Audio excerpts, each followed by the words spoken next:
보물이 되는 지식을 찾아 떠납니다. 펼쳐라 보물지도!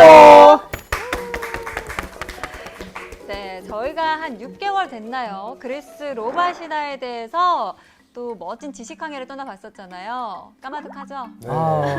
네, 뭐 네. 제우스, 뭐 하데스 뭐 이런 거 기억납니다. 네, 뭐 아들 잡아먹고 아빠 잡아먹고 했던. 맞아. 맞죠. 뭔가 뭐 기억나는. 팔다리 막 많은 애들도 있고. 네, 이야, 이거 허투루 공부했네. 자극적인 것만 남았군요. 맞아요. 네. 알겠습니다. 오늘도 여러분 그리스 로마 신화 함께 해볼 텐데요. 또 그때와 다른 재미있는 그리스 로마 신화 한번 배워보도록 하겠습니다. 오. 선장님 바로 모셔볼게요. 선장님 나와주세요. 나와주세요. 네, 반갑습니다. 아,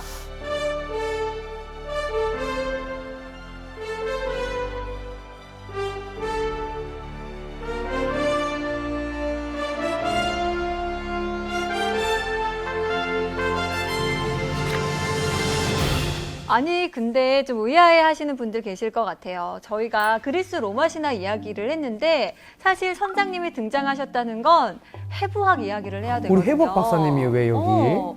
그리스 로마 신화와 해부학 무슨 관계가 있을까 의아해 하시는 분들이 있을 것 같아요. 해부학 용어가 어렵다고 많이 얘기했잖아요. 근데 그 어려운 이유가 영어가 아니라 라틴어라고 했습니다. 네. 모든 용어들을 창조한 게 아니거든요. 어쨌거나 뭐 유명한 사람들 이름을 따왔다거나 이랬을 때 가장 서양에서 많이 따오는 게 바로 그리스 로마 신화입니다. 그래서 그 신화와 관련된 내용을 기반으로 용어들이 파생돼서 만들어지다 보니까 그 신화를 조금 알면은 이 질병이 이렇게 불리는 이유라든지 이러한 구조물들이 왜 이렇게 불린다든지 이런 거를 조금 더 그 속 의미를 알 수 있기 때문에 어원을 알기가 쉽다. 예, 함께 알면은 훨씬 더 재미도 있고 좀 더 깊은 의미도 알 수 있을 것 같습니다. 그러니까 다양한 이 영어 관련 뭐 영어, 스페인어, 루마니아 뭐 다양한 언어들이 이제 뿌리가 라틴어랑 그리스어에서 파생된 게 거의 대부분이라고 들었거든요. 네, 맞습니다. 그러면은 저희가 사실 그 전문 용어 나오는 거를 굉장히 경계하거든요. 네. 근데 오늘 그리스 로마 신화와 함께 어려운 해부학 용어를 풀어볼 수 있다고 하니까 긴장하지 않고 들어도 되겠죠? 특히 초등학생들이 좋아합니다. 그리스 로마 신화 제일 말 볼 때가 초등학생이잖아요. 예, 맞아. 그래서 우리 딸내미 엄청 보고 있어요, 지금. 초등학생 때는 네, 그 그림이 자극적이어서 많이 봤어요. 네. 네. 오늘 또 자극적이지 않지만은 네. 보시면서 이제 지식에 자극을 받으시고 오. 또 이제 몸의 그런 구조물들도 좀 이해를 하시면은 재미있게 좋은 시간 되지 않을까 싶습니다. 퀴즈도 있나요, 퀴즈? 퀴즈 내보도록 하겠습니다. 맞춰주시길 바랍니다. 네. 좋습니다. 어렵기만 할 거라고 생각했던 해부학 용어 오늘 그리스 로마 신화와 재밌게 풀어보도록 하겠습니다.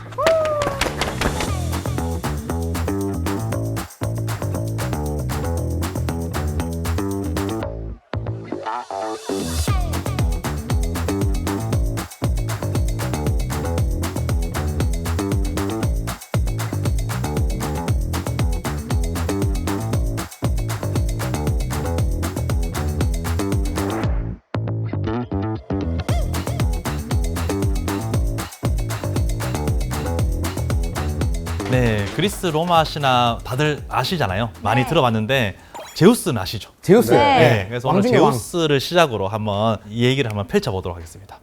제우스가 왜 유명한가요? 번개 들고 네, 왕중의 왕이니까. 힘이 세죠. 네. 이 왕이다 보니까 힘도 좋은데 권력도 많은데 사고를 많이 칩니다. 여심을 좀 많이 훔치려고 하잖아요. 바람둥이. 예, 바람둥이입니다. 그러니까 와이프는 헤라가 얼마나 짜증나고 힘들겠어요. 그래서 이제 현장을 잡으려고 여러 노력을 합니다.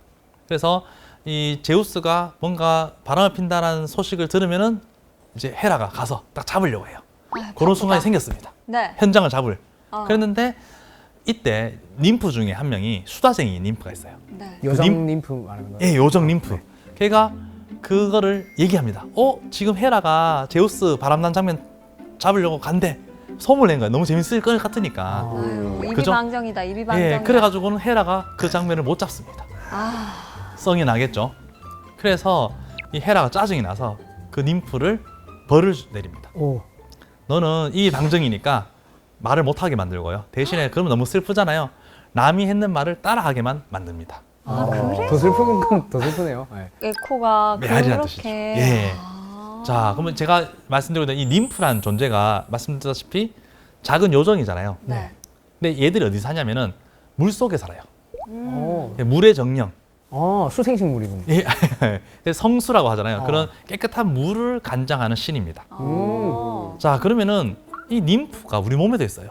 림프절. 아! 림. 그 림프. 네, 그 림프 맞습니다. 여기 림프. 쳐야 되는데. 네, 톡톡톡톡. 톡톡 림프 맞습니다. 혈액 속에 있어요. 어. 림프구 들어보셨나요? 네. 적혈구, 백혈구, 림프구. 아. 자, 그러면 어떤 의미겠어요? 얘가 하는 일이 뭐겠습니다? 청소. 물의 청소. 정령. 예, 씻어주는 거예요. 희한하네. 우리 몸 속에 흐르는 게 뭐예요? 피. 피가 이제 돌면서 온몸을 영양분도 주고 노폐물 받고 하는데, 그러면 걔를 누가 관리합니까? 혈관을요. 혈관을 관리하는 것은 예, 혈관에 있는 혈액을 관리하는 게 바로 심장. 림프예요. 림프. 그래서 이게 아, 온몸을 도는데 림프가 어디 있어요? 온몸에 이런 있잖아요. 이런 약간 접히는데. 접히는데, 예, 요쪽에 목에도 있고 여기 겨드랑이. 겨드랑 쪽에 있고. 림프절. 그다음에 우리 감기 걸리면 가장 먼저 붙는 데가 기관지. 목 안에 맞습니다. 아. 목 안에 기관지, 음. 코 뒤쪽에, 그리고 겨드랑이, 목, 사타구니 이런 데 있거든요. 아. 얘들이 어떻게 생각하면은 면역세포들만 평소에 막 모여 있어요. 평소에 일을 많이 안 합니다. 건강하니까. 그런데 나쁜 균이 들어오면은 일을 해야 되잖아요. 그때 갑자기 활성화되니까 커지는 거예요. 그 목에 편도가 붙는다고 하죠. 네. 얘가 림프거든요. 그러면은 커지는 겁니다. 그러면은 우리가 물만 마셔도 삼킬 때마다 따갑죠. 아, 맞아요. 그게 이제 갑자기 커지니까 이물질처럼 걸리는 겁니다. 괴로워요. 예, 그래서 암이 있어도 림프절이 만져지냐 묻잖아요. 그게 이제 평소에는 얘가 작고 별 활동이 없는데 뭐 암이라든지 감염이라든지 이런 게 생기면 얘들이 많아지니까 커지고 덩어리가 생기게 되는 거죠. 싸고 있는데. 그게 림프입니다. 그래서 이렇게 적당히 모여 있으면 건강한 림프. 보기만 봐도 아름답죠, 림프. 위에 그런 성형들이니까. 아 그러면은 정상이고 건강할 때는 이렇게 예쁜 모습으로 있다가 몸이 좀 안 좋다. 그러면은 저 마동석처럼. 예쁜 애들이 친구들이 좀비처럼 마동석이 많아지는 되는 거죠. 거예요? 네, 좀비처럼 아, 많아지고 좀비처럼. 마동석이 되는 거죠. 예. 그게 바로 림프입니다. 자, 그 림프 중에 한 명이 바로 지금 에코인데요. 아까 말했던. 말 많은 에코. 네, 말 많은 에코. 얘가 이제 메아리가. 메아리. 네. 예, 왜냐면은 말을 못 하고 있다가 남이 말하면 따라하는 거 있잖아요. 그래서 이러한 원리로 작용하는 의료기가 있습니다. 그게 바로 초음파예요. 맞아. 쏘고 돌아오는 걸. 맞습니다. 그래서 안에 뭐가 돌이 있다, 또 안에 물이 차 있다 하면은 갔다가 돌아오는 신호가 달라지죠. 그래서 반사가 되니까. 안에 뭐가 있다. 이게 이제 돌이 있다, 물이 있다 이렇게 얘기하는 거죠. 그게 이제 초음파. 그래서 우리가 그 심장 초음파 할 때 이제 에코실을 간다 이렇게 하잖아요. 에코. 그게 이 바로 에코입니다.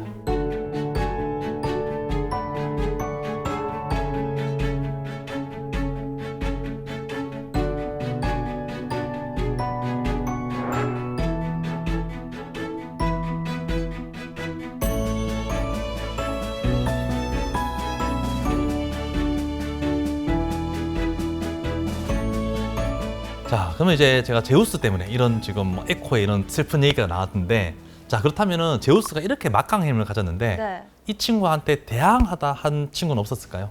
많았죠. 많았죠. 네. 그래서 되게 지겠죠. 그 져서 벌을 받는 신이 있습니다. 아. 그게 바로 아틀라스입니다.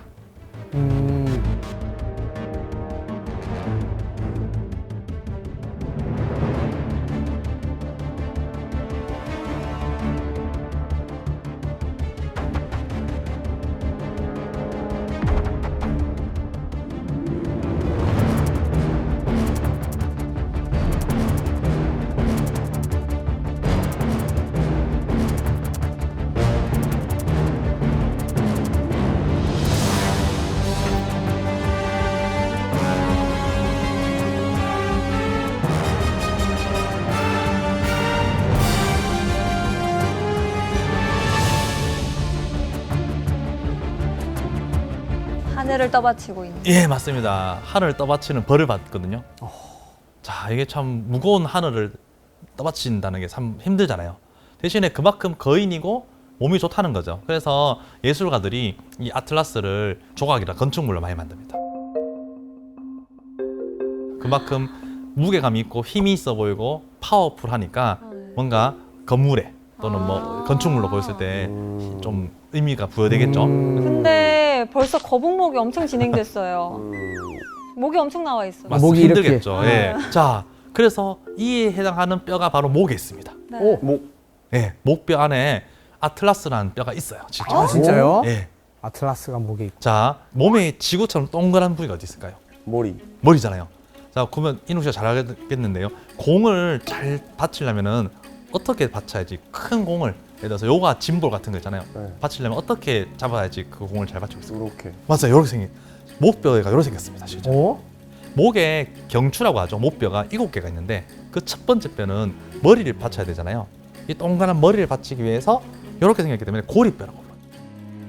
고리처럼 생겼습니다. 오, 그렇게 생겼어요? 예, 이렇게 생겼고 그 위에 머리가 이렇게 톡 있기 얹어져 때문에 있군요. 예, 얹어져 있습니다. 그래서 요걸 움직이면은 저희가 고개를 이렇게 끄덕끄덕 마치 움직일 수 골프공 받침대처럼. 맞습니다. 고개를 끄덕끄덕 움직인 거는 머리와 그다음에 이 첫 번째 목뼈. 그 뼈 이름이 바로 아틀라스입니다. 그 사이 관절이 움직이기 때문에 그런 대박. 거예요. 다 같이 지금 한번 끄덕끄덕 보시면은 오. 지금 아틀라스를 움직이고 있는 거예요. 아틀라스 있는 관절을 움직이고 있는 거예요. 아틀라스 열리라고 그래서 있네요. 지금 저렇게 동그란데 지금 관절면이 있죠. 네. 여기에 머리가 이렇게 있는 겁니다. 아. 이제 손 위에 공을 얹고 있는 모습을 생각하면 되겠습니다. 요 위에 공을 이렇게 움직이고 있습니다. 오. 근데 이제 그만큼 머리가 무거우니까 이 관절에 무게가 많이 실리고 스트레스가 많이 받겠죠. 그래서 이 근처에 있는 근육들은 항상 우리가 뒷목 잡으면 시원하잖아요. 네. 예, 그 근육들을 풀어주면 시원한 이유가 이 무거운 머리를 받치고 있으니까 뼈가 아. 받치고 있지만은 그걸 또 근육이 또 이렇게 움직여주고 있기 때문에 아. 많이 목이 아픕니다. 특히 요즘 다들 이렇게 휴대폰 보거나 뭐 책 보거나 하면 이렇게 숙이고 있잖아요. 네. 이 뒷목이 많이 아프겠죠. 그래서 네. 한 번씩 이렇게 움직여주고 스트레칭해주고 근육을 풀어주면은 네. 좋습니다.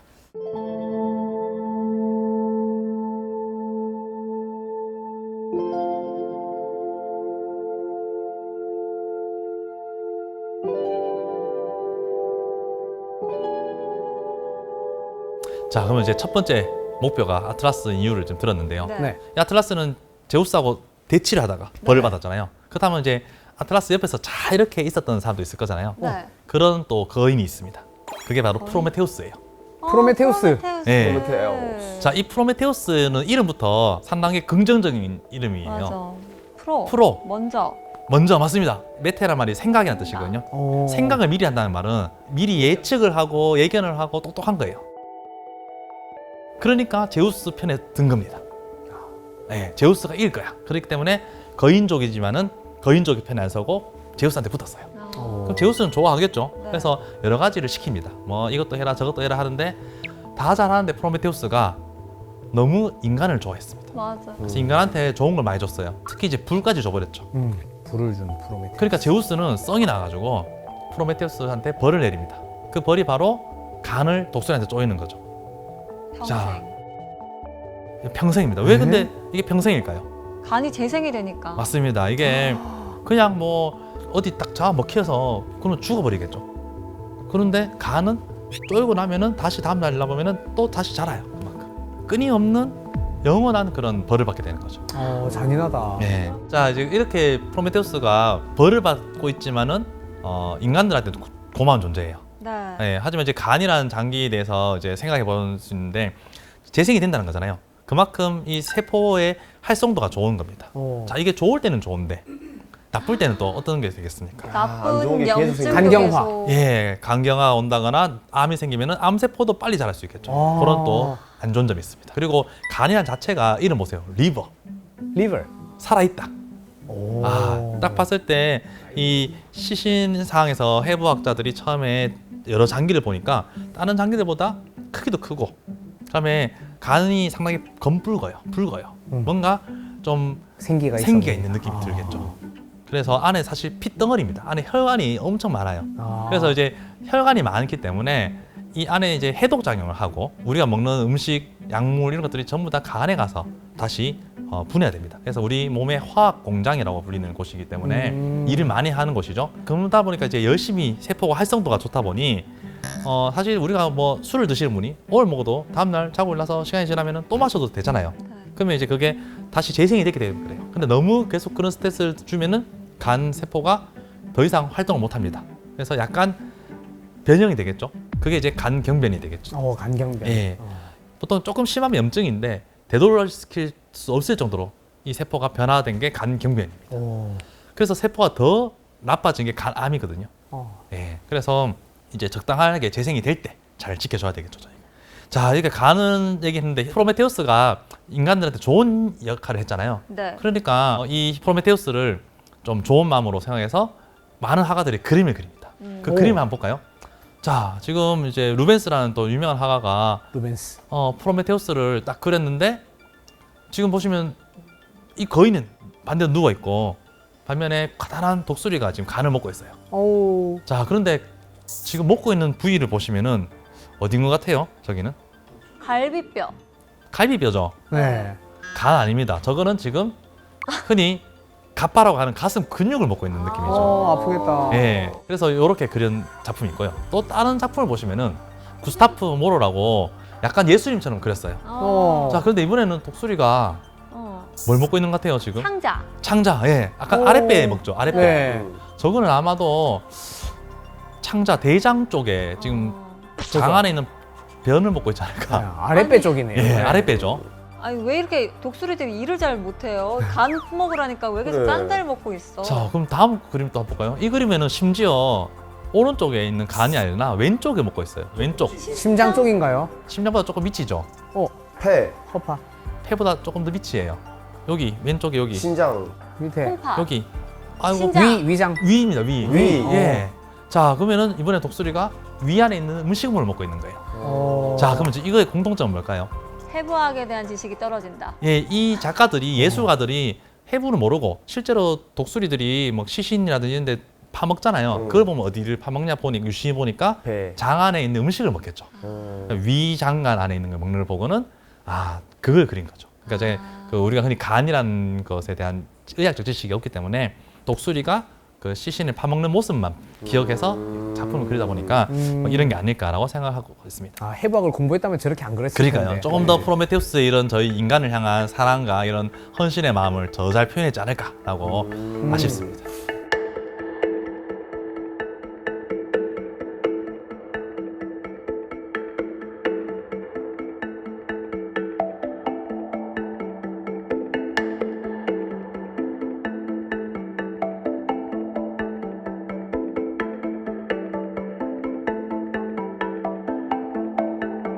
그 프로메테우스가 이제 먼저 생각하는데도 불구하고 이런 자기가 벌을 받더라도 인간에게 좋은 점을 했다면은 동생이 있어요.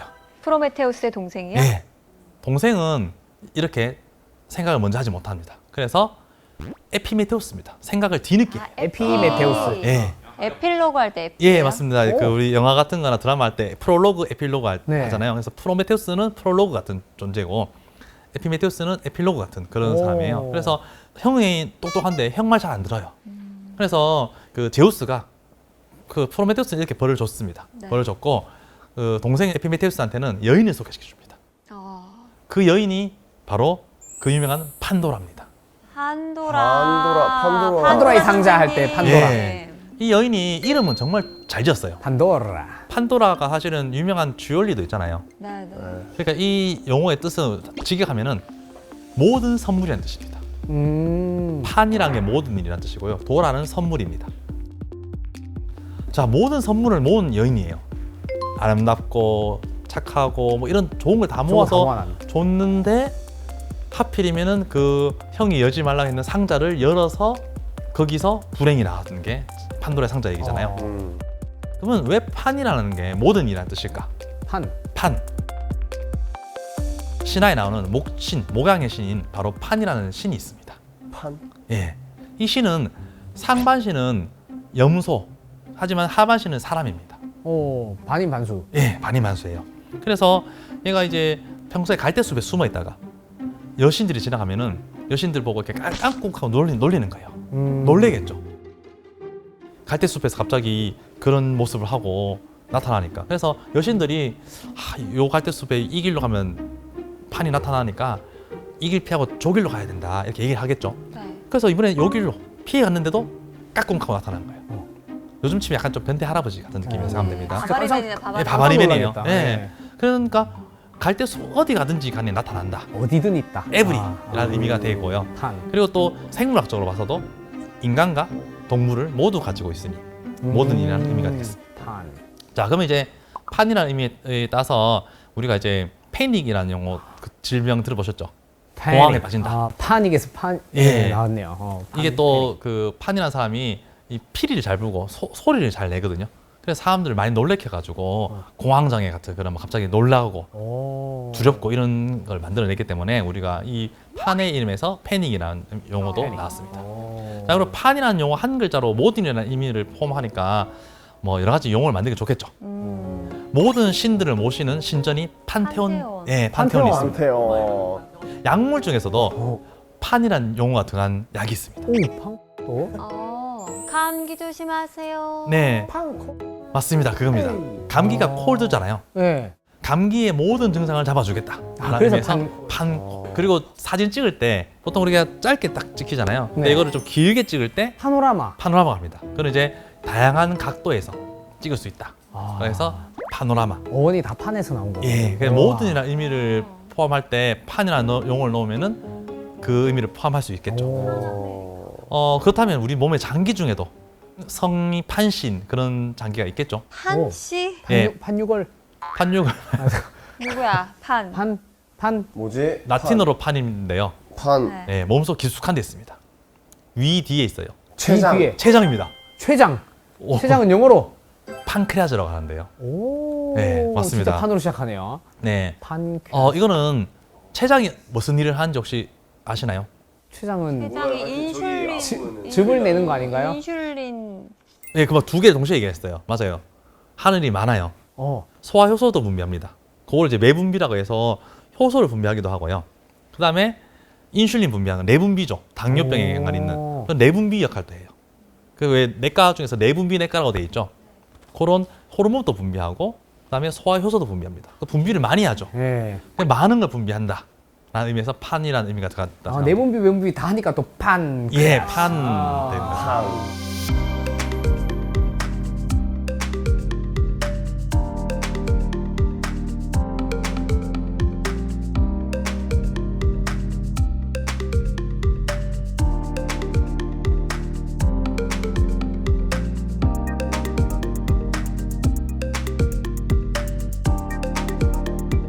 제우스도 친하지만은 고민되는 상황이 생길 겁니다. 자기가 이제 아무리 권력이 있어도 제일 약해질 때가 언제일까요?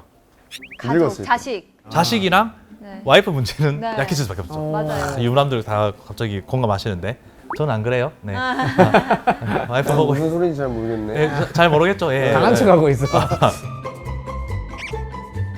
이 제우스가 이제 곤란한 상황이 생깁니다. 왜 그러냐면은 최초로 이제 인간하고 그 신이 결혼하는 일이 생겼어요. 그래서 사람들이 뭔가 좀 핫이슈잖아요. 결혼식에 막 보고 싶어서 보러 왔는데 불화의 여신한테는 초청장이 안 합니다. 당연히 이제 불화의 여신인 에리스한테는 이 결혼식에 오면 안 되잖아요. 그래서 자기만 안 오니까 짜증 나니까 황금 사과를 하나 보냅니다. 그러면서 거기에 뭐라 적혔냐면은 가장 아름다운 여신에게 이걸 주라고 딱 보내는 거예요. 자, 그럼 제우스는 이걸 받았습니다. 네. 이거를 와이프한테 주려고 하자니 딸인 아테나가 아빠 그거 놔줘야 되는 거 아니야? 라고 쳐다보고 있고 다음에 미의 여신인 아프로디테가 이건 당연히 내 거지 라고 욕을 하고 있는 겁니다. 또 헤라인 와이프는 당연히 또 내줘야지. 자, 제우스는 자기가 이걸 한 명한테 줘야 되는데 못 주는 거예요.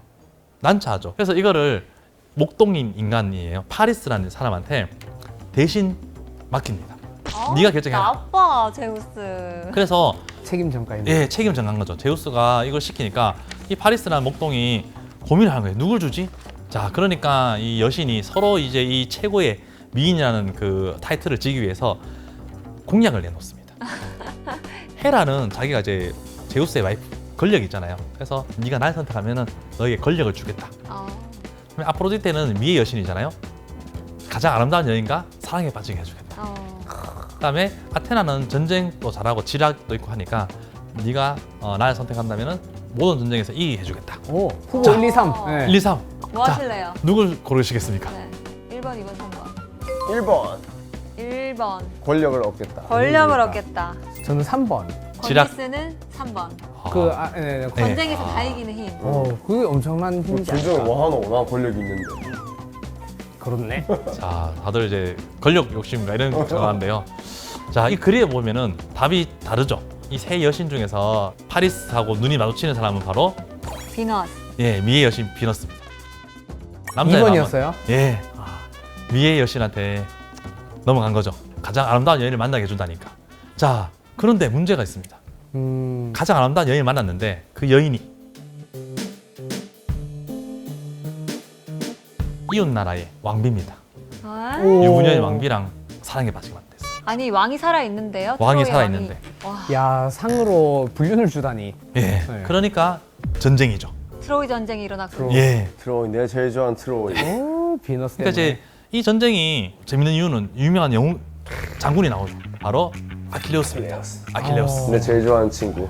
친구신가요? 친하구나. 예. 아까 전에 인간과 신의 결혼식이 있었잖아요. 그 사이에 태어난 아들이에요. 어. 엄마는 여신인데 아들은 아버지가 인간이니까 아들도 인간입니다. 어. 그 엄마는 죽지 않은 여신인데 신인데 아들이 유한한 삶을 사는 인간이니까 너무 안타깝잖아요. 그래서 얘를 불사지체로 만들려고 저승의 강, 스틱스 강에 물에 몸을 담굽니다. 그러면은 떠내려가면 되니까 발목만 딱 잡았는 거예요. 발목을 빼고 온몸을 물에 담그다 보니까 발목을 제한 다른 부분은 불사지체처럼 강한데 그 약효가 있는 물에. 예, 네. 발목만 물에 안 담겨져 갖고 약한 거예요. 막 그냥 손목까지 다 담가보지. 아니 근데 네. 저런 너무 비인간적으로 애를 담그는 거 아닙니까? 대부분 이 겨드랑이를 잡아갖고 이렇게 담갔다지 그러니까 않나? 그렇게 담가도 충분할 텐데.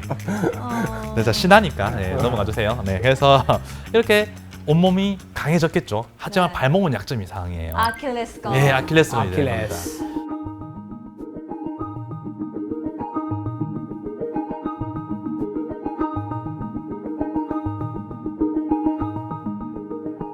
어쨌거나 이제 트로이 전쟁이 생겼고 아킬레우스는 전쟁에 안 나가려 했어요. 엄마는 아들 보내기 싫겠죠. 그렇지만 어쩔 수 없이 징집이 돼가지고 전쟁에 나갔습니다. 싸움을 잘하겠죠. 그래서 연전연승을 거두고 막 했는데 이웃 나라에서 트로이에서는 이제 아는 거예요. 아킬레우스 때문에 우리가 지는구나. 이 약점이 뭐지? 고민합니다. 알아낸 거예요. 발목을 약점이다. 그래서 하필이면 화살을 맞았는데 발목에 약점이 화살을 맞아서 이제 아킬레우스가 죽게 됩니다. 이게 해부학적으로 다른 데는 다 찔러봤는데 안 죽은 거예요. 아, 발목만 남았다. 이렇게 알아냈을 수도 있지 않을까요? 그러면은 저기 지금 보이는 근육 중에서 어디가 지금 정확히. 네, 화살을 아킬레스. 맞은 걸까요? 아킬레스건이라는 거는 그 발목 부분이에요. 이 뒤쪽인가요? 예, 혹시? 보통 좀 무서운 영화에서 거기 자르고 막 하잖아요. 네, 여기 예. 뒤에 딱. 예. 발꿈치 힘 좀. 예. 어. 아마 그 운동하기 전에 스트레칭으로 이런 자세 많이 해보셨죠? 아우. 네. 예, 그게 이제 땡기게. 장단지 근육이 뒤쪽에 단단하게 있잖아요. 여기가 이제 우리가 보통 서거나 뛸 때 많이 쓰는 부분입니다. 어. 그래서 지금 서 있거나 걸을 때 많이 쓰다 보니까 단단해져 있거든요. 특히 우리나라는 이제 농경 사회가 기반이다 보니까 씨름 같은 것도 많이 하고 네. 그런 게 이제 발달될 만큼 이 부위의 근육이 좋습니다. 우리나라 사람들 이쪽 근육이 발달돼 있어요. 오. 그래서 여성분들이 상당히 스트레스 많이 받는 부위고 운동하실 때도 여기 쥐가 제일 잘 나는 부위잖아요. 뭐 햄스트링이나 장단지에 많이 나는 그 근육이 커요. 여기도 하트가 있죠. 그렇죠. 양쪽에 아, 이렇게 딱 있죠. 네. 음. 근데 이 근육이 큰데 발목을 올라가면은 발목이 작아지니까 근육도 작아집니다. 가늘어지죠. 네. 하면서 힘줄 부위로 바뀌거든요. 그 힘줄 부위가 어떻게 보면은 약하기 때문에 바로 우리가 흔히 약점이라는 의미에서 아킬레스건이라고 합니다. 어. 그래서 뭐 보통 스포츠 선수들한테도 뭐 인욱 씨한테도 항상 물으면 오늘 뭐 아킬레스건 어디에 이렇게 묻잖아요. 그러면 실제로 해부학적인 아킬레스건이 아니라 내가 그 할 때 뭐 약점 뭐 오른손 투수한테 약하다 뭐 이런 식으로 얘기하잖아요. 그런 식의 오. 아킬레스건의 의미로 약점이라는 의미로 쓰이고 있습니다.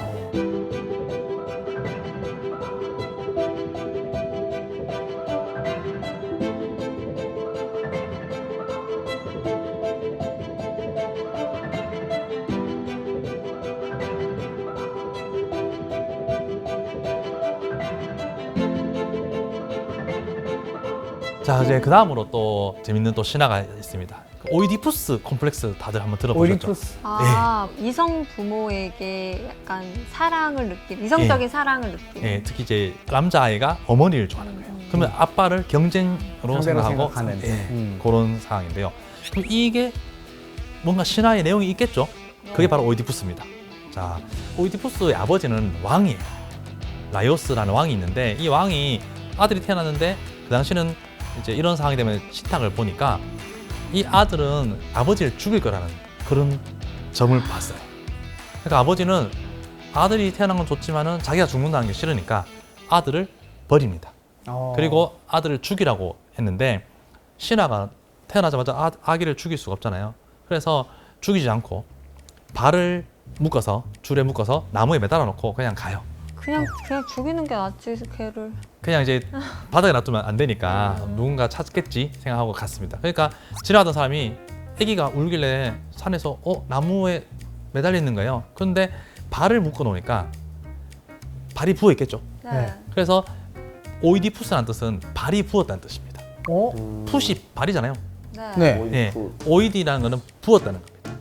그래서 오이디푸스는 발이 부은 아이인 거예요. OED 페이스. 아 예. OED 페이스. 얼굴이 부었어요? 얼굴 보세요. 네. 그래서 오이디. 이 친구가 그래도 이렇게 해서 살았습니다. 이제 컸어요. 성인이 됐는데 길 가다가 시비가 붙었어요. 시비가 붙어서 상대방하고 싸워서 상대방 중에서 한 명을 죽였습니다. 그게 누구냐면은 바로 자기 아버지인 왕이었어요. 신탁대로 됐군요. 예.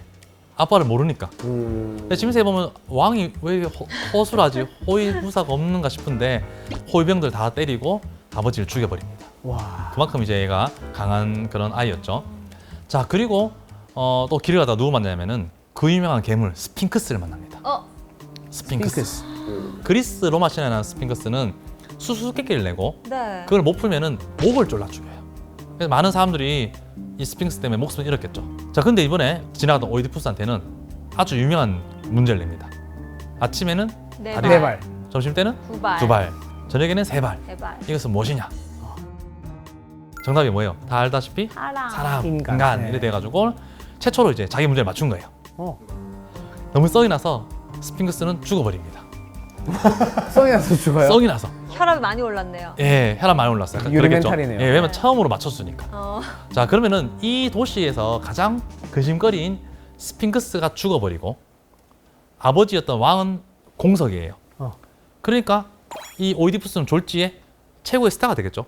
왕은 왕자리는 비었는데 괴물을 죽였기 때문에 졸지에 왕으로 추대됩니다. 영웅 취급 받았네요 벌써. 예. 네. 그러면은 왕비는 엄마죠. 엄마인데. 이래서 오이디푸스 콤플렉스라는 게 생기게 됩니다. 아. 아버지를 적대시해서 아버지를 죽이게 되고요. 몰랐으니까 아버지를. 그리고 어머니와 모른 채로 사랑에 빠져서 자식까지 놓습니다. 자, 너무나 슬픈 스토리인데요. 자, 여기서 이제 먼저 스핑크스라는 거는 사실 그리스 로마 신화전에는 더 친숙한 게 뭐예요? 스핑크스가. 사실 피라미드에 있는 그 스핑크스. 맞습니다. 기자의 그 예. 스핑크스잖아요. 그 모습 보시면은 사실 여기서 기원했는데 약간 고양이처럼 이렇게 사자처럼 앉아 있는 모습을 네, 주로 많이 이렇게 봤을 거예요. 앉아있는. 예, 앉아 있는 모습인데 이 아이가 처음에 이렇게 귀엽겠지만은 문제를 못 맞추면은 물질 않고 이렇게 목을 졸라 죽입니다. 그래서 교살한다는 의미인데 쫄려서 죽인다는 의미가 되는데 이 쪼는 역할이 우리 몸에 또 중요합니다. 심장. 심장도 쪼아주는 것도 있고요. 심장 이렇게 똥꼬. 맞습니다. 예, 항문, 예, 좀 깨끗한 영어로 항문, 항문에 이제 관략근이 알겠죠. 관략근. 예, 관략근을 스핑터라고 합니다. 아 진짜요? 예, 스핑크스에서 기원해서 스핑터라고 하고 있습니다. 이 단어 안 까먹겠다. 네. 스핑크스가 문제를 못 맞히는 사람을 교살했던 것처럼 우리 몸의 관략근도 부분을 이렇게 쪼아주는 부분을 이제 스핑터라고 부릅니다. 지금 표정이 다들 관략근에 힘을 마요. 주고 지금 하지 마요.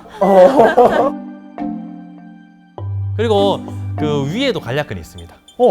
우리 흔히 위산역류라는 말 들어보셨죠?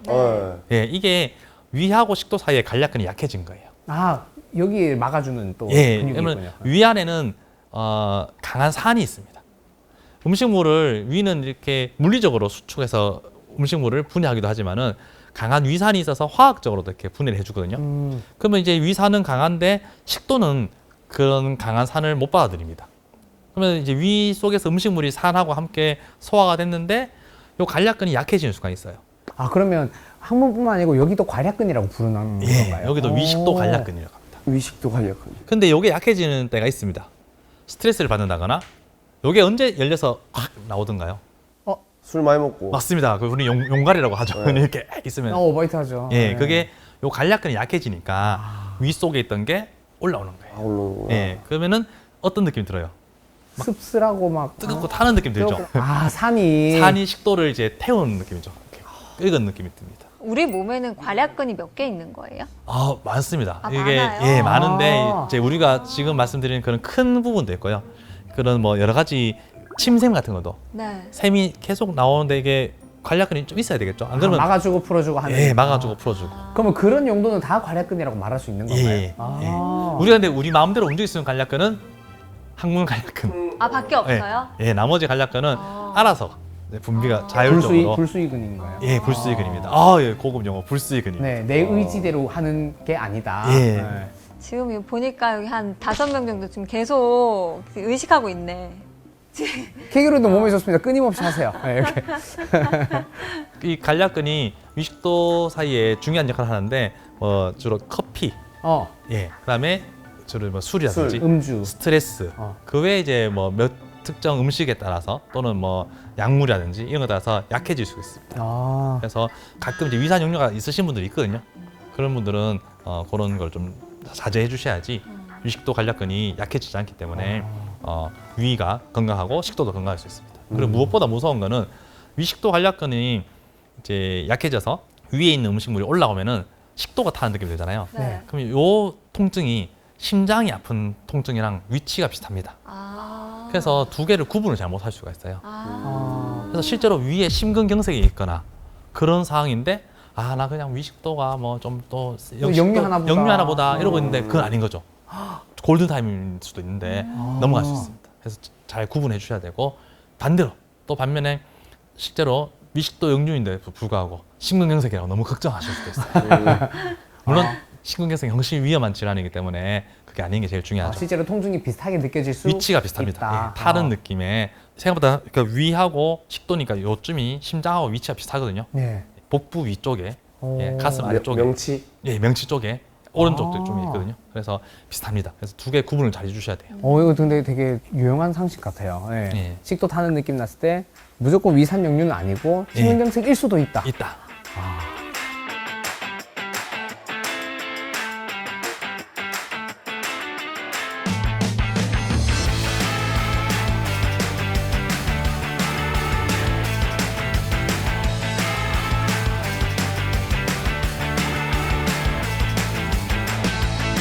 제가까지 그리스 로마 신화 가지고 이런 얘기를 했는데 신화 스토리도 재밌잖아요. 이제 이런 스토리를 가지고 의학 용어와 해복 용어 이런 것들이 만들어졌는데 최근에 이제 유명인들 또 유명인들 작품 속에 그런 스토리들도 의학과 많이 연관이 있습니다. 최근에 이제 유명한 그런 화가 있습니다. 혹시 프리다 칼로라는 화가의 작품 보신 적 있나요? 네, 예. 멕시코의 여인. 예, 부러진 척추라고 해서 이 여인이 참 기구한 운명을 타고 태어났습니다. 어릴 때 소아마비가 있어갖고 몸이 안 좋았어요. 그래서 내 몸이 안 좋으니까 나는 의사가 돼서 내 몸을 잘 고쳐봐야지라는 생각으로 열심히 공부를 했는데 교통사고가 납니다. 그래서 아마 이제 1950년대니까 의학이 그만큼 발전 안 돼서 이 척추도 부러지고 온몸이 부러지니까 온몸에 이제 못을 박는 그런 수술을 했겠죠. 여러 번 수술했습니다. 실화인가요? 예. 어머야. 그리고 계속 그 수술을 한다고 누워 있다 보니까 할 수 있는 게 없어요. 그래서 누워서 그림만 그렸습니다. 아픈 마음에 그림만 그리다 보니까 그 고통을 표현한 작품이 바로 프리다 칼로의 이 부러진 척추입니다. 아이고. 보시면은 뒤에 이제 자기의 메마른 마음처럼 황무지가 보이죠. 그 속에서 척추는 이 기둥으로 지금 박혀 있는 모습이고 몸에는 가시가 박혀 있는 느낌. 엄청 아프다는 걸 느껴지죠. 자, 근데 이 여인의 지금 주인공 표정은 어떻습니까? 조금 눈썹이 강하다 보니까 인상이 아직 좀 강하죠. 뭔가 네. 이 슬픔에도 그래도 아프지만은 이겨내겠다는 의지가 상당히 강한 모습을 볼 수 있습니다. 그래서 앞서 그리스 로마 신화처럼 용어가 만들어지지 않았지만은 척추가 이제 우리 뭐 기둥이라고 하잖아요. 네. 중요하기도 하고 그거가 아플 때 그런 그 고통과 또 그 속에서도 우리가 척추를 세우고 몸의 기둥을 잡기 위해서 노력해야 된다는 모습을 보여주는 작품이 아닐까 생각이 됩니다. 척추를 바로 세우고. 예, 다들 허리 디스크, 내리고. 목 디스크 이런 말 많이 듣잖아요. 예, 우리 오래 앉아 있고 이러다 보면은 허리에 무리가 많이 오거든요. 그래서 자주 허리 풀고 무리가 엄청 왔어요 지금. 예, 허리 근력도 강화하고 예, 그래야 되겠습니다. 자, 그럼 프리다 칼로 말고 또 이제 이 작품도 많이 보셨을 건데, 뭉크, 절규. 예, 절규입니다. 뭉크의 절규. 그럼 뭉크는 왜 이런 절규스러운 이런 모습을 그렸는지 또 궁금하지 않으신가요? 현실이 절규하고 싶을 만큼 힘들었던 거예요. 예, 어떤 게 힘들었을까? 또 그의 일생을 보면은 자기 자아상도 보면은 항상 어두컴컴하게 술이나 담배를 하고 있는 모습에 우울한 표정을 그렸습니다. 왜 그러냐? 어릴 때 가족들이 전부 다 결핵에 걸려서 일찍 세상을 떠납니다. 어머니도 일찍이 결핵에 걸려서 돌아가시고 누이도 아팠고 사촌도 아프고 그러니까 지금은 결핵약이 개발됐지만 그때 결핵은 이른 나이에 생명을 뺏어가는 치명적인 무서운 불치병이었네요. 불치병이었잖아요. 그러니까 너무나 슬펐던 거죠. 다 그림이 좀 칙칙하네요. 예. 자기도 걱정을 하는 것. 나도 결핵에 또 걸리면 언제 죽을지 모르겠구나. 슬픔에 항상 잠겨 있었습니다. 자, 그런데 계속 이런 슬픈 그림만 있지만은 지금 요 그림 같으면 1886년의 작품이잖아요. 뭉크가 그림을 그리면서 조금씩 마음을 치유한 것 같습니다. 다음 작품을 보시면은 3년 후에 그린 1889년의 그림. 제목부터 보세요. 봄이죠. 그리고 앞서 보여드린 작품과 다르게 같은 이제 누이입니다. 결핵에 걸려서 누워 있는 누나인데 앞에는 조금 우울하고 슬프고 낫지 않을 것 같은 느낌이 들었는데 이 작품을 보시면은 창가에 뭔가 햇살이 비치면서 꽃이 피고 밝아졌어. 밝아졌죠. 네. 병세가 좀 괜찮아졌어요. 괜찮아졌다는 걸 느낄 수 있습니다. 오. 그래서 이걸 보면은 이제 뭐 그리스 로마 신화처럼 그런 신화는 아니지만은 이 작가의 그런 그림을 그리면서 나타내는 표현을 봤을 때 우리가 질병이 치료될 수 있고 마음을 잘 다스리고 하면서 긍정적인 생각을 하면서 달라질 수 있다는 걸 보여줄 수 있습니다. 누나가 병세가 좋아져서 너무 좋았나 봐요. 예, 그래서 아마 봄이 왔나 봄. 예, 그렇게 생각을 할 수 있습니다. 그래서 제가 이제 여러 스토리와 지금 뭐 그림을 보여드렸는데 이런 걸 통해서 우리 건강에 대해서 생각해 볼 수 있었고 또 아픔에 대해서 이 아픈 그 당사자의 고통 그리고 가족들의 고통 이걸 느낄 수 있었는데요. 제가 간혹 수업 시간에 이런 그림을 보여주는데 특히 가장 감명에 저도 와닿고 마음에 좀 치유가 되는 그림이 이 밀레이의 눈먼 소녀라는 작품이 되겠습니다. 눈먼 소녀. 예, 이 작품 보시면은 제목부터 눈먼 소녀 양 지금 자매가 있는데요. 언니는 눈이 멀은 그 시각장애인으로 보입니다.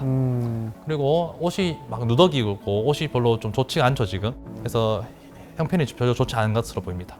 아마 음악 악기 연주에서 돈을 벌고 있는 것 같아요. 버스커네요. 자, 그런데 생각보다 그림의 느낌은 밝아요. 밝죠. 따뜻한 예. 느낌이네요. 왜, 무지개도 두 줄이나 뜨고. 예, 왜 그럴 것 같아요? 뒤에 밭도 푸르고 새도 지저귀고, 그죠? 그래서 동생이 뒤를 바라보고는 뒤에 너무 이쁘다 뭐 이런 얘기를 하고 있는 것 같죠? 손을 꼭 잡고 잘 될 거야. 예, 그러면서 언니한테 언니 뒤에 너무 이쁘다 뭐 이런 얘기를 하는데 언니는 어떤 반응을 보일까요? 나 안 보이는데? 장난치냐? 놀리냐? 이러겠어요? 아니죠 지금 느낌이. 아니죠. 예, 나도 느껴서 따뜻해. 제 맞죠. 앞에 동생으로 그냥 언니 너무 예쁘다. 언니도 따뜻함이 느껴져. 왠지 이럴 것 같아요. 맞죠. 네. 그렇습니다. 그래서 제가 눈에 대한 해부학적 수업을 하면은 눈은 무슨 구조로 돼 있고 뭐 망막이 있고 눈의 근육은 뭐가 있고 근데 이 근육이 뭐가 안 되면은 보는데 장애가 생기고 계속 이런 식으로 수업을 하거든요. 그러면 뭔가 안 보인다고 하면 되게 슬프고 병적인 거 생각하는데 꼭 그렇지만 않다는 걸 보여주는 그 작품이죠. 사실 우리가 뭔가 아프고 하면 정말 절망적이죠. 당연히 그렇지만은 또 우리가 희망이라는 것도 있고 지금 보다시피 공감하고 서로 소통하고 이런 것들을 통해서 또 크게 치유가 되고 또 이겨낼 수 있는 힘이 되기 때문에 이런 아픔에 대한 스토리를 알고 그 과정을 알고 또 이런 그림을 보면서 그런 것을 공유를 한다면은 우리가 좀 건강에 대해서도 알면서 마음의 그런 건강에 더 도움이 되지 않을까 싶습니다. 따뜻하네요. 네, 그래서 이런 그림 보실 때 그냥 그림을 잘 그렸냐, 또 이게 누구냐, 뭐 이런 단편적인 것보다는 그 사람의 그런 즐거움, 고통, 여러 가지 기분까지 파악을 하면서 좀 공감적으로 공감을 하시면은 우리가 좀 더 맑은 그런 사회가 되지 않을까 싶습니다.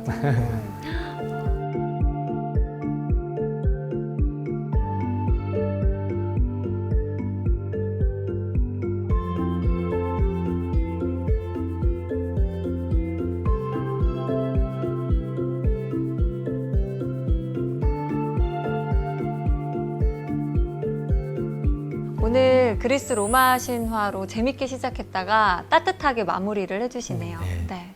저는 또 들으면서 그리스 로마 신화의 이제 신들 중에서 의학의 신 있잖아요. 네. 저번 시간에도 나왔던 아스클레피오스와 예. 관련된 이야기도 분명히 있을 것 같아요. 아스클레피오스가 그 아폴론의 아들이라 했잖아요. 네. 출생에 비하가 있습니다. 그 아폴론이 사랑한 여인이 있었어요. 네. 그래서 이제 아스클레피오스가 태어났겠죠. 네. 그런데 이 까마귀가 와서 음해를 합니다. 저 아이 네 아이 아니야. 저 와이프 임신 네 아가 아니라 딴 사람이랑 딴 사람 아기를 배웠어. 이렇게 음해를 합니다. 까마귀. 그래서 아폴론이 썽이 나서 임산부를 죽여버렸어요. 신들은 좀 무자비합니다. 그래서 그 코일시스라는 여인이 죽었는데 그 후에 까마귀가 음해했다는 걸 알게 됐어요. 그래서 까마귀가 원래 하얗는데 아폴론이 썩이 나서 검게 바뀌었다고 합니다. 너 나쁜 녀석 이래가지고 까맣게 바뀌었어요. 그리고 이제 임신했다 했잖아요. 배가 부른 상태에서 아기는 다시 구하고 싶어서 아기를 구합니다. 그 아이가 바로 아스클레피오스예요. 엄마는 죽고 아기만 나왔네요. 얼마나 소중하게 이렇게 구했는지 아시겠죠? 제왕절개네요. 맞습니다. 그러니까 그렇네요. 신화 속의 최초의 제왕절개가 바로 아스클레피오스가 아닐까라고 생각됩니다. 신기하네요. 네. 아니, 오늘 뭐 그리스 로마 신화 이야기도 했고 작품 이야기도 하면서 해부학 얘기를 나눠봤잖아요. 그래서 문득 궁금해집니다. 왜 우리가 흔히 비너스상 이야기를 하면서 뭐 미의 기준이다, 뭐 완벽한 황금 비율을 가지고 있다 이런 이야기를 하잖아요. 비너스. 해부학상으로 봤을 때도 진짜 그런가요? 그게 이제 사실 약간 꼼수를 쓴 겁니다. 그 뭐 비너스라든지 이런 상을 보시면은 포즈가 어떻게 돼 있어요? 저희 사진 찍을 때 그렇죠. 이렇게 안 찍잖아요. 네. 다리 길게 보이려고 하면 뭔가 좀 내밀고 좀 꺾어야 되잖아요. 네. 그게 이제 콘트라포스트라고 일부러 조금 꺾습니다. 아름답게 보이려고. 자, 어떻게 하냐면은 한쪽을 굽히면은 엉덩이 축이 무너지잖아요. 네. 그죠? 그러면은 몸이 이렇게 S자를 만들어서 한쪽으로 넘어갔죠. 근데 몸을 다시 허리를 또 이렇게 하면은 몸이 S자가 됩니다. 이렇게. 네. 그러면은 날씬해 보이겠죠. 허리가 쏙 들어가 보이잖아요. 아. 그리고 이렇게 하면은 골반도 좀 넓어 보이면서 다리도 앞으로 싹 내밀면 길어 보이죠. 근데 사진 찍을 비너스는 때 이렇게 하지 않는다. 예, 비너스는 항상 보면은 비너스라든지 여신들을 보면 항상 이렇게 약간 좀 삐뚤고 있어요. 그래서 좀 곡선을 더 살리는 느낌. 예, 곡선을 살리는 거죠. 이게 이미 알고 있었네요. 내가 예쁘게 보이려면 어떻게 서야 이미 되는지. 몸에 다 체험을 하십니다. 보통 이제 그 SNS 보시면서 네. 이러니까 이쁘게 나오나 이렇게 아. 하면서 다리도 앞으로 내밀잖아요. 다리 길어 보이게. 아. 그런 것들을 물론 현실에 이쁜 거는 진짜 이제 타고나기를 이렇게 모델처럼 태어나야 되는데 아. 사진상으로는 그렇게 좀 하면은 더 아름답게 보일 수 있습니다. 아. 비너스도 이게 사진 찍는 법을 알았다. 네. 알겠습니다. 그리스 로마 신화와 해부학이 이렇게도 연결될 수 있구나 싶었던 그런 시간이었는데 오늘 강의 한마디로 또 정리를 해주신다면요? 네, 해부학을 통해서 인체의 신비함, 생명의 소중함 이런 것들을 아는 것이 바로 우리 건강의 시작이라고 생각합니다. 건강의 시작. 네, 근데 그 중에서도 그 해부학을 통해서 인체의 신비함과 경외로움, 네. 그다음에 생명의 소중함 이런 것들을 알아야지 이제 건강 관리가 되겠죠.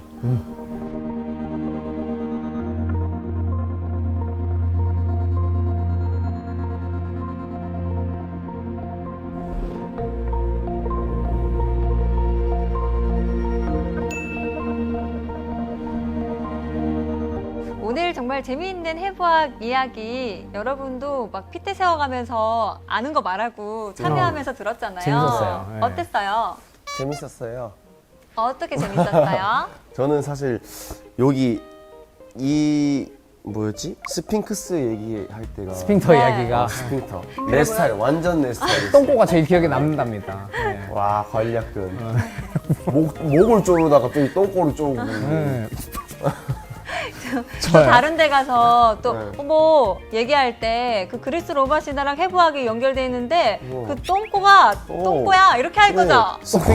스핑크스가 똥꼬가 됐어. 이렇게. 그러니까 이게 야. 좀 약간 걱정이 되긴 하지만 아무튼 너무 재밌게. 네, 너무 재밌었어요. 이게 좀 연결되니까. 맞습니다. 네, 아 나이가 들어도 이 대변 얘기가 재밌구나 네. 여전히. 애기들 제일 좋아하는 건데 예. 사실 저도 그 이제 뭐 모든 영역에서 어떤 처음 보는 개념을 접할 때도 어원을 알게 되면 확실히 기억도 오래 남고 예, 더 훨씬 재밌더라고요.